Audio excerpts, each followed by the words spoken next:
করবেন এবং আমার ভিডিওগুলো আপনারা শেয়ার করবেন যাতে অন্য মেকানিক্যাল যারা আছে তারা আমার ভিডিওগুলো দেখতে পারে। তার জন্য আপনারা আমাকে একটু হেল্প করবেন এবং আমার ভিডিওতে একটা লাইক দিবেন। তা লাইক দিলে আমি বুঝবো যে আপনারা আমার ভিডিওগুলো দেখেন, আর তার জন্য আপনাদেরকে আমি আরো নতুন নতুন ভিডিও তৈরি করে দেখানোর জন্য আগ্রহী হব। তা বেল্টামিন করতে হলে সর্বপ্রথম এখানে দেখছেন যে দুটো স্ক্রু আমি লুজ দিলাম, এই দুটো স্ক্রু সর্বপ্রথম আপনার লুজ দিতে হবে। আপনি সম্পূর্ণ লুজ দিবেন। লুজ দেওয়ার পরে এদিকে আসবেন, এসে এই সাইডে দেখতেই পাচ্ছেন এই হুকের এই সাইডে এখানে একটা, এই যে আমার হাতে ফলো করুন, এখানে কিন্তু দুটো স্ক্রু আছে মাইনাস প্লাস, এখানে লেখা আছে, এখানে চিহ্ন আছে যে দেখতে পাচ্ছেন মাইনাস প্লাস।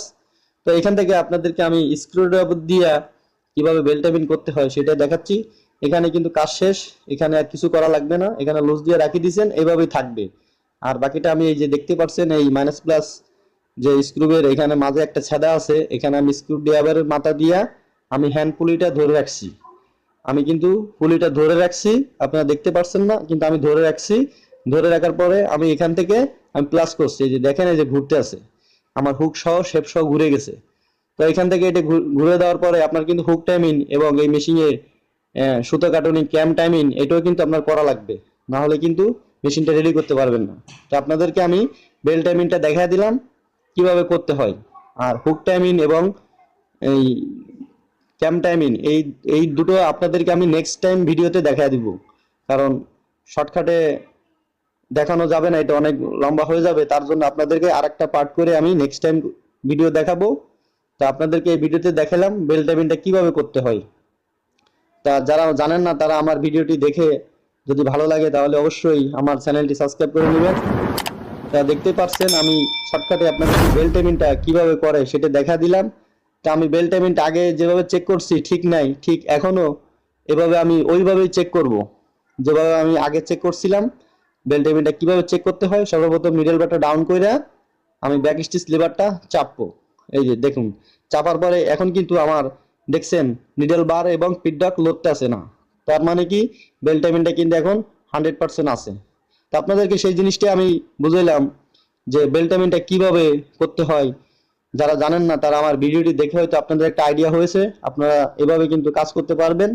তা যদি আপনাদের কোনো সহযোগিতা আমার এই ভিডিওটি দেখে যদি হয় তাহলে আপনারা আমাকে কিন্তু হেল্প করবেন, আমার চ্যানেলটি আপনারা সাবস্ক্রাইব করবেন, লাইক করবেন, আমাকে কমেন্ট করবেন অবশ্যই। তাহলে আমি নেক্সট টাইম আরো আপনাদেরকে ভিডিও তৈরি করে দেখানোর জন্য উৎসাহ হব। তার জন্য আপনারা কিন্তু আমাকে কমেন্ট করে জানাবেন যে আমার ভিডিওগুলো যদি কোনো ভুল হয়, কোনো সমস্যা হয় তাহলে আপনারা আমাকে কমেন্ট করে জানাবেন, কারণ ভুল হতেই পারে। আমি আমার মেধা থেকে আমার টেকনিক থেকে যেটুকু আমি জানি সেটুকু আপনাদেরকে করে করে দেখাই। তা এর মধ্যে যদি কোনো ভুল হয়ে থাকে তাহলে আপনারা আমাকে কমেন্ট করে জানাবেন। আর আমাদের এই সাইডের কাজের শেখার কোনো শেষ নাই, ভুল হতেই পারে। তার জন্য আপনারা আমাকে কমেন্ট করে জানাবেন যদি আমার কোনো ভুল হয়। যারা সিনিয়র মেকানিক্যাল আছেন তারা আমাকে একটু হেল্প করবেন আমার যদি কোনো ভুল হয়। তা বুঝতেই পারছেন বন্ধুরা, বেল টাইমিংটা কিন্তু শেষ। এখন এই যে আমার হাতের মাথায় দেখতে পাচ্ছেন যে ক্যামটা, এটা কিন্তু সুতো কাটুনি ক্যাম, 3 মিলি যে ক্যামটা বলা হয় সেই 3 মিলির ক্যামটা এটা। এখানে মাইনাস দুটো স্ক্রু দেখতে পাচ্ছেন, এই দুটো স্ক্রু দিয়ে এই মেশিনে ক্যাম টাইমিং করে। তো এখানে কিন্তু ক্যাম টাইমিং লড়ে গেছে, হুক টাইমিং লড়ে গেছে। আপনাদেরকে আমি এই ভিডিওতে দেখাবো না, নেক্সট পার্টে নেক্সট টুতে যে ভিডিওটা আমি দিব সেই ভিডিওতে এই মেশিনের ভিডিও দেখাবো।